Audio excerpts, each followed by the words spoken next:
Nah, sekarang saya tidak mengajak menggugat ini. Saya hanya cerita fakta, data. Nanti Bapak Ibu jawab sendiri. Jawabnya dalam hati saja. Kasus pertama, Nabi manggil Bilal. Bilal, ta'al. Kene, Bilal.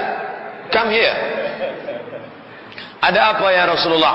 Sami'tu dafana alaika baina yadayya fil jannah. Aku dengar suara gesekan sendalmu dalam surga. Kresek, kresek, kresek, kresek, kresek. Apa amalmu Bilal? Kata Bilal, aku tidak pernah meninggalkan solat sunat 2 rakaat setelah wudu. Usolli sunnatal wudu. Pertanyaannya, pernahkah Nabi solat sunat wudu? Tak pernah. Pernahkah Nabi melaksanakan solat sunat wudu? Enggak. Pernahkah Nabi mengajarkan? Tidak. Sekarang kalau kita pakai ini, jika tidak dilakukan Nabi, bid'ah. Berarti Nabi manggil Bilal. Bilal, sini. Saya dengar tapak kakimu dalam neraka jahanam. Tapi kenyataannya kan tidak. Maka terbantahkan ini. Ini kaedah tidak ada dalam ilmu usul fikih, tidak ada dalam kawaid fikih. Ini yang buat orang sekarang. Dapatnya dari mana? Wallahu a'lam bishawab. Hanya ingin menjelekkan umat Islam. Jika tidak dilakukan Nabi, bid'ah. Bilal tidak pernah solat sunat 2 rakaat, tidak pernah diajarkan Nabi SAW. Bilal ibnu Abi Rabah solat wudu 2 rakaat setelah wudu. Buktinya ketika Nabi bertanya, wahai Bilal, aku mendengar suara teropakmu dalam surga. Amalan apa yang kau lakukan? Dia menjawab, aku tidaklah berwudu kecuali aku sholat 2 rakaat. Nah, ini boleh melakukan ibadah sebelum ada dalilnya. Yang penting tujuannya baik. Adapun 2 hadis tadi, jawaban yang pertama, siapa bilang Nabi tidak menganjurkan sholat wudu? Sholat 2 rakaat setelah wudu. Dalam hadis Bukhari Muslim dari Utsman bin Affan, setelah beliau mempraktekkan sifat sholat Nabi, ya kemudian beliau menyatakan, demikian aku melihat Rasulullah sallallahu alaihi wasallam berwudu. Setelah beliau berwudu, beliau menyatakan, man tawadda'a nahwa wudu'i hadza thumma shalla rak'atayn la yuhaddithu nafsahu fihima illa ghufira lahu ma taqaddama min dhanbihi.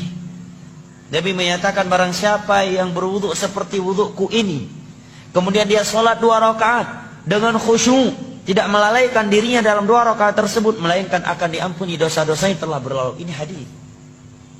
Dan Nabi udah sholat dari semenjak di Mekah. Mungkin nggak Nabi sholat di Mekah tanpa wudu? Hah? Subhanallah. Itulah kalau sudah hawa nafsu yang bermain, jamaah. Jawaban berikutnya, ikrar dari Nabi. Dan ikrar bagian dari hadis. Dan itu di masa wahyu. Adapun sahabat membaca Al-Ikhlas tadi karena beliau mengambil keumuman ayat Allah, faqra'u ma tayassara minal Qur'an. Bacalah apa yang mudah dari Al-Qur'an dalam salat. Al-Ikhlas bagian dari surat Al-Qur'an. Lebih dari itu beliau melakukannya di zaman wahyu, di mana agama belum sempurna kecuali setelah Nabi diwafatkan dan diikrarkan, dibenarkan oleh Rasulullah. Anda buat bid'ah ini, siapa yang ikrarnya? Anda sahabat? Bukan. Zaman wahyu? Bukan. Yang ikrarnya siapa? Rasulullah? Bukan. Abu Nawas? Iya. Ya kan? Ada juga yang mencari dalil untuk membolehkan bid'ah. Tuh, Umar menyatakan nikmatul bid'atu hadhihi. Masya Allah, ilmiahnya dengan tanda kutip. Sebaik-baik bid'ah, senikmat-nikmat bid'ah adalah ini, tatkala salat tarawih di masa beliau dikerjakan berjamaah. Jawaban kita, itu Umar. Pertama kita jawab, biar lebih telak lagi. Itu Umar, Anda Umar.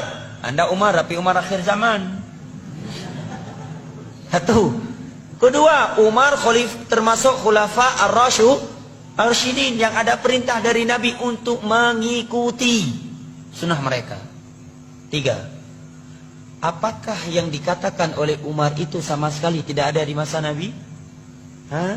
Ada. Nabi sholat 3 malam berturut-turut tarawih berjamaah. Kemudian beliau berhenti.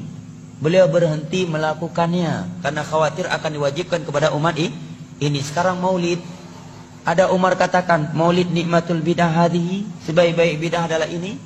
Ada Nabi dan para sahabat di masa itu melakukan maulid walaupun cuma 2-3 kali, kemudian setelah itu kita kerjakan setiap tahun? Nggak ada. Jauh sekali kiasnya. Jelas ya?